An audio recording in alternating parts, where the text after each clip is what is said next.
Let's get some answers from political analyst Steve Chaggaris. Steve, let me talk about what's going to happen on Monday. So the Electoral College, they're going to cast their vote. It's supposed to formalize Biden's presidential win. Now, hopefully, we're thinking everything is going to go on as planned. Are you expecting any disruptions? Not on Monday. On Monday, the electors will meet in their respective state capitals.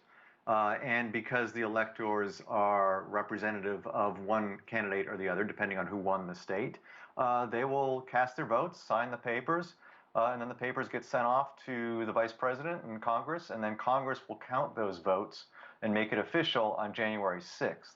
So you said you're not expecting problems on Monday. Are you expecting problems any other day?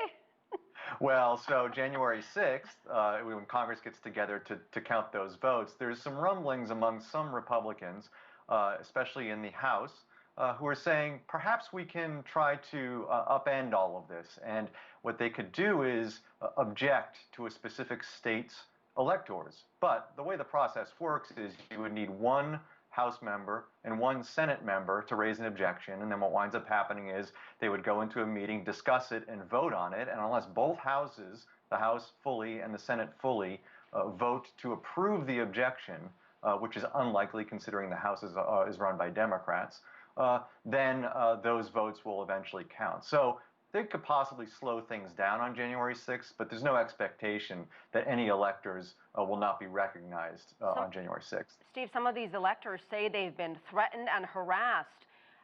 Will there be protection for them? Clearly, there are security concerns. Yeah, I mean, it's a state-by-state situation. It's unclear how states are going to handle this. A lot of these electors really are unknown to the public. Their names are out there, but they're not really generally well known across the country. So you would think that a little anonymity might help them, but it's been an issue with the vote count in general. It's not just electors, but it's people who've been involved in administering elections across the country who have dealt with death threats and other threats, mainly because there are people who feel that the process has been tainted or is rigged, and those people are very upset and calling in threats to these people. The numbers certainly speak for themselves, whether President Trump wants to admit it or not. 306 electoral votes for Joe Biden to Trump's 232. Can Trump's unprecedented efforts to really overturn the election change these numbers, Steve, in any way?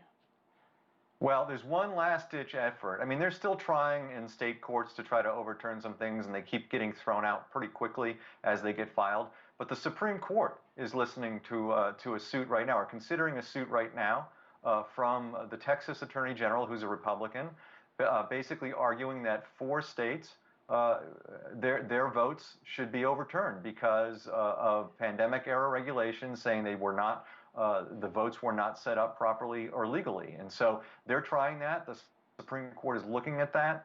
There are no level-headed legal experts who are looking at this and saying this has any chance whatsoever. But until the Supreme Court says what they're going to do about it, I guess there's always a possibility that that they could rule in Trump's favor. But right now, his record, at least in terms of in legal challenges, has been abysmal. He was one of about 50, and it doesn't seem like the Supreme Court's going to cooperate with him on this one either.